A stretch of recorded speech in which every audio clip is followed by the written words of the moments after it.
November 22nd, 2022. Hope everybody out there is having a good day today. Start up by saying, you know it, hit the subscribe button if you're not subscribed.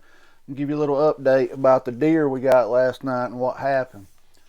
About 20 minutes before dark, I had a buck that started walking in, and I could hear it coming for a while, so I got ready for it. And the problem is it walked about 3 yards in front of my blind, and it was walking right to left. Well, I put my crossbow on it and was sitting there, and I made the mistake of shooting it as it was walking.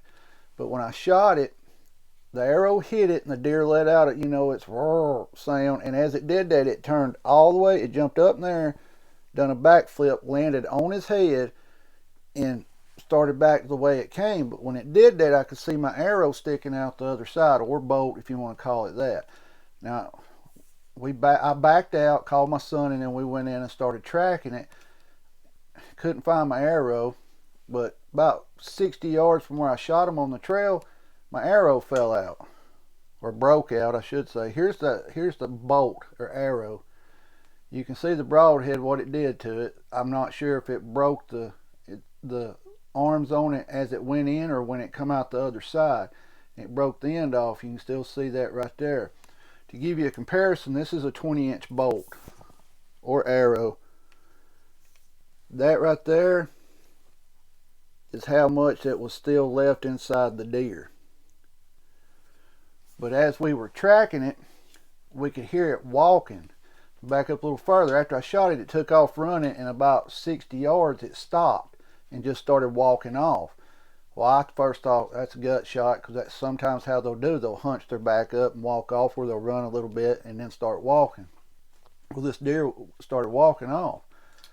Like I said, I come out, called my son, posted the video, the short about shooting it and it doing a backflip, and he got there and we went back in. Well, as we were blood trailing it, we could hear something keep walking in front of us. It was pretty good ways in front of us. Well, the blood would pick up every time we would hear that, so we kept pushing it for about 2 hours. The deer stayed on the property, but he got in a thicket. Anybody that knows hunting, the deer never bedded down, which was something very strange to me, how it never bedded down at all. And it didn't even bed down in between the time I shot it and we started tracking it about 30-45 minutes later, maybe an hour. I think it was about an hour after the shot.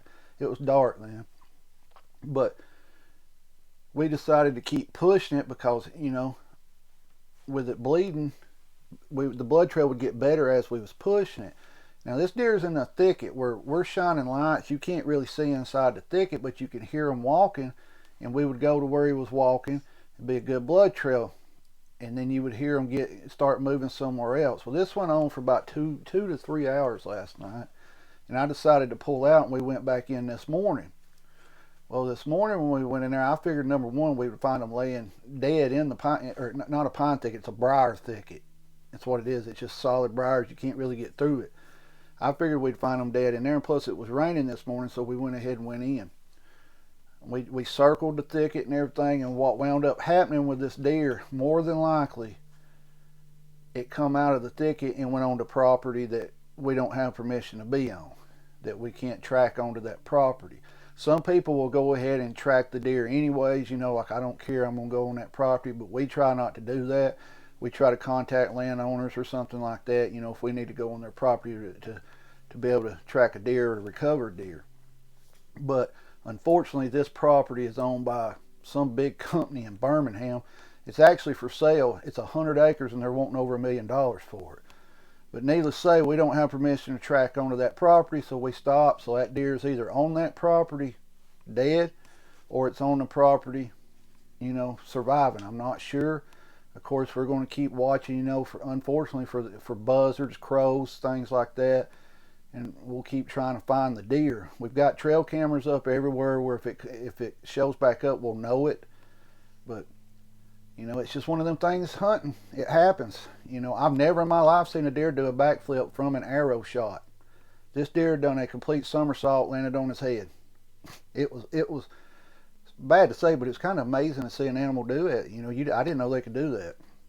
I've seen them do flips before if you shoot them with a gun, like if you double shoulder them, they usually fall down on their butt and flip over backwards. But this was a straight jump up in the air, turn over, landed on his head, and went back the way it was coming. But these things happen in hunting. Another part of this story that y'all might be interested in, my girlfriend was wanting to go hunting, so she had to take her hunter education course to get her license. And I told her, I said, yesterday was going to be about the best day this week to hunt because everything was set up perfect for the location I was going to take her. And possibly if she'd have went, you know, she was going to slug gun. That's what she's using, slug gun. At 3 yards, the deer probably would have dropped right there. But it happens, guys. When you're hunting, you're going to lose a deer. You know, it's just the way it is. You know, like I said, we trailed it this morning and we could see where it went on to another property, and we immediately, you know, I said we can't go on there looking for it. And it's one of them properties where you really can't get a hold of nobody to get permission. Now the other property around me, we kind of have a common, you know, if my deer runs over on you, I can go get it, or if your deer runs over on me, you can come get it. But this property is one of those no properties. But it happens, guys. But there's the update. So we didn't recover it. It happens. I hate that it happened. It was amazing to see a deer do a backflip, but I wish we would have recovered it. I should have been recording, but it's just one of them things where you wasn't expecting nothing like that to happen as far as deers doing backflips. I thought about recording it, but a lot of y'all know, and you're going to make fun of me, I've got the I'll stir your mashed potato hands. You know, that's the most as I can close my hand right there since I chopped my fingers off. But it was hard to me to kind of manipulate everything and get the bow ready and everything, so it just didn't get recorded. It was amazing though. It's one of those hunting stories people say it didn't happen. You're lying. It did happen. It was amazing to see. But we didn't recover the deer. We're going to give it a couple days out there and try to go out, and she's going to try to get her one. So if you're still watching, hit that subscribe button, like or share this video, guys. Comment on this. You ever lost a deer? Or am I the only one? I know I'm not the only one. If you've ever hunted for any amount of time and you say you've never lost a deer, you're lying. You're lying. Guys, stay safe out there. Keep your head on a swivel. Be aware of your surroundings at all times. Protect yourself and your family at all times. We got a holiday coming up. Stay safe during it, guys. Get prepped up. You know, Black Friday deals. You can get you some Freedom Seeds and Freedom Slingers pretty cheap. Get prepped up. Stay safe. Hit that subscribe button.